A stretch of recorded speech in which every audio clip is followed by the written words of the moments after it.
the hallway lights flickered as 7 wounded Marines were wheeled through the doors of St. Augustine Memorial Hospital in San Diego, California, their uniforms soaked in blood, their bodies broken from an explosion at a nearby training facility.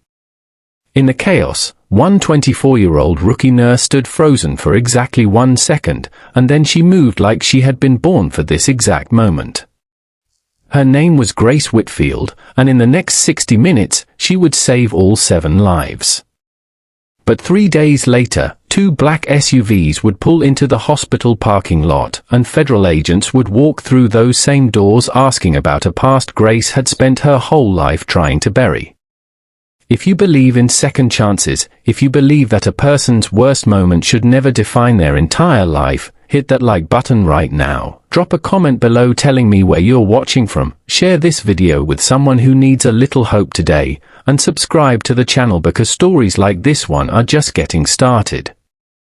Grace had been a nurse for exactly 4 months. She was still the one who got asked to double-check her charts, still the one senior nurses watched a little too closely, still the one who ate lunch alone in the break room because she hadn't quite found her place yet. She had transferred to San Diego from a small town in Ohio, chasing a fresh start in a city where nobody knew her name or her history. She rented a 1-bedroom apartment 3 miles from the hospital, drove a car with over 180,000 miles on it, and kept a photograph in her locker of a woman who was no longer alive, her mother, Ruth Whitfield, who had died when Grace was 17 years old, back when everything in Grace's life had fallen apart at once. That Tuesday evening started like any other shift. Grace was restocking supply carts when the emergency intercom blared a code that made every nurse on the floor stop breathing for half a second. Mass casualty incident. Multiple trauma patients incoming. All available staff to the ER immediately. Grace ran. She didn't think about her training, she didn't think about her 4 months of experience, she simply ran toward the doors as ambulances screamed into the bay one after another, unloading young men in uniform, men who should have been celebrating their 20s, now bleeding onto gurneys with shrapnel wounds and collapsed lungs and burns across their arms. The senior charge nurse, a steady woman named Deborah Hastings who had seen 20 years of trauma shifts, took one look at the number of patients coming in and made a decision that would change everything. She grabbed Grace by the shoulder and told her there was no time to wait for more staff, Grace would take the 3rd bay herself. A young Marine named Private Thomas Callahan was carried in with a chest wound that was filling with blood, his breathing shallow, his lips already turning a pale shade of blue. Grace's hands did not shake.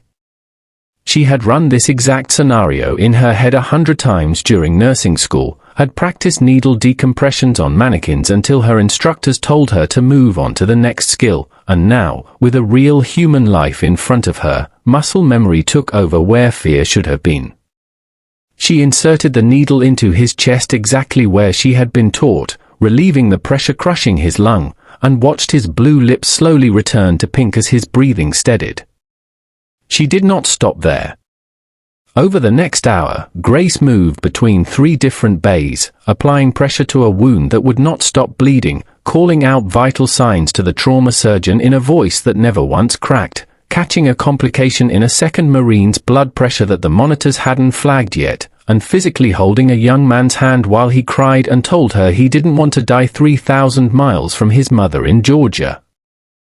By the time the last of the 7 Marines were stabilized and wheeled into surgery, Grace's scrubs were soaked through with blood from her collar to her knees, her hands trembled uncontrollably from the adrenaline finally leaving her body, and the entire emergency room had gone quiet in a way that only happens after something extraordinary occurs.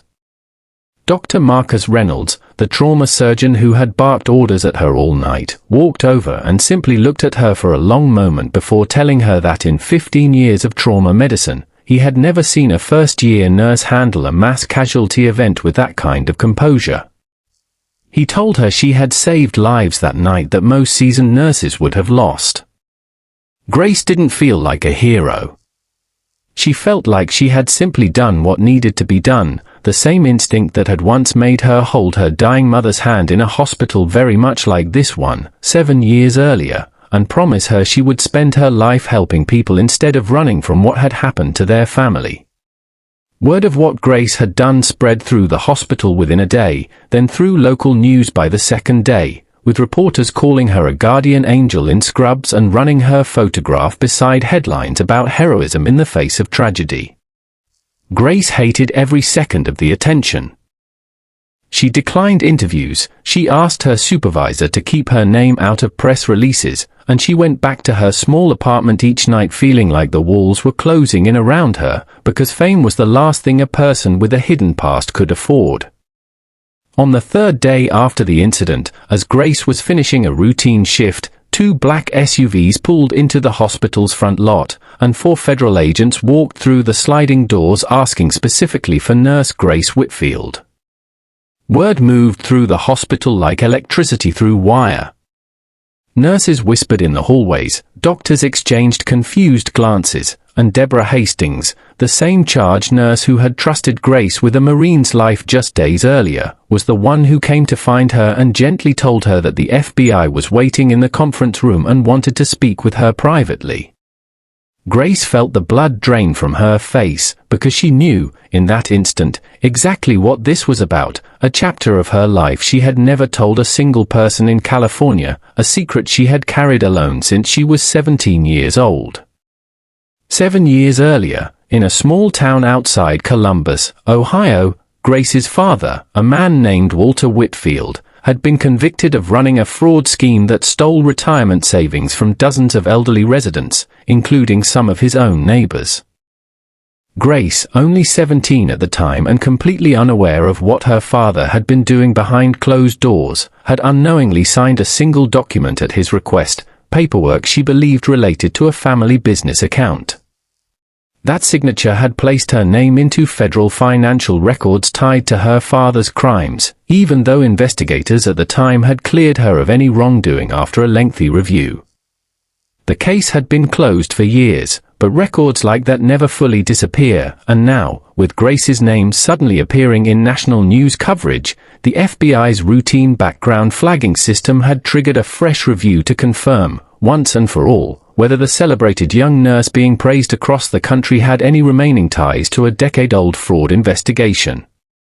Grace sat across from Special Agent Patricia Monroe and Special Agent James Whitaker in that small conference room, her hands still faintly stained pink around the fingernails from days of scrubbing away blood that seemed to have soaked into her skin. She answered every question honestly, her voice trembling but steady, explaining the truth she had buried for 7 years, that she had been a scared teenage girl who trusted her father completely, that she had cooperated fully with investigators back then, that she had spent every year since trying to build a life defined by giving rather than taking, entering nursing school specifically because she wanted to spend her life healing people the way no one had been able to heal her family. Agent Monroe listened without interrupting, occasionally glancing at a thin file folder in front of her, and when Grace finished speaking, the room fell into a silence so heavy that Grace was certain her career, her reputation, everything she had rebuilt from nothing, was about to collapse in front of her.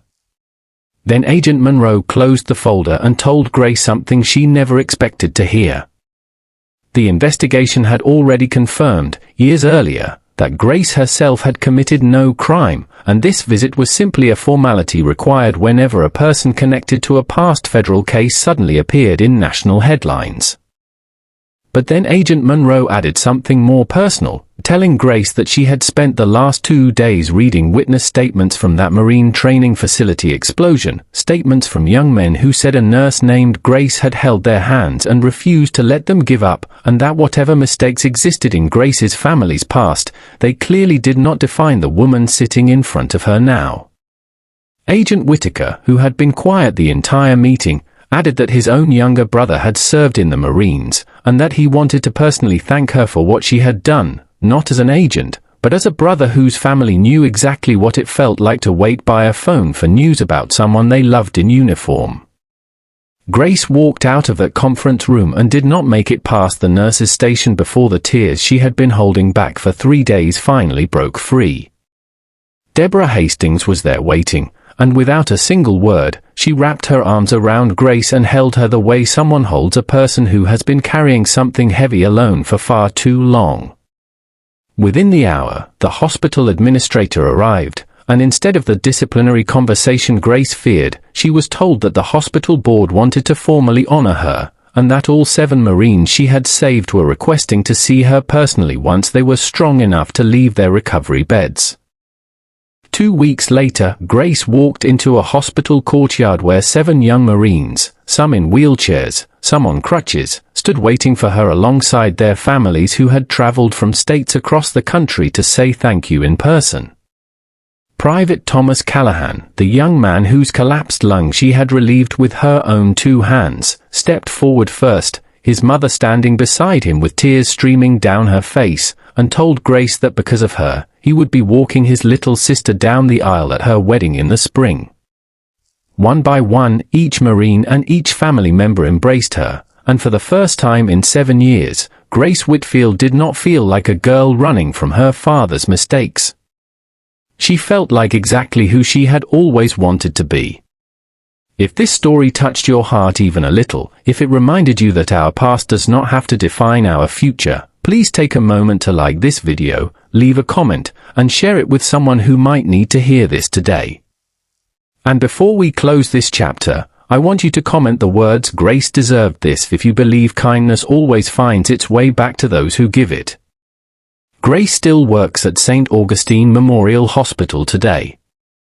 She still eats lunch in the break room, though she is rarely alone anymore. She keeps her mother's photograph in her locker, and beside it now sits a small folded American flag, a gift from a Marine's family who told her that some angels wear scrubs instead of wings. She never asked to be called a hero. She simply refused to let her past decide who she would become, and in one single hour, in the middle of chaos and blood and fear, she proved that the most powerful thing a person can do is show up for others even when no one has ever fully shown up for them.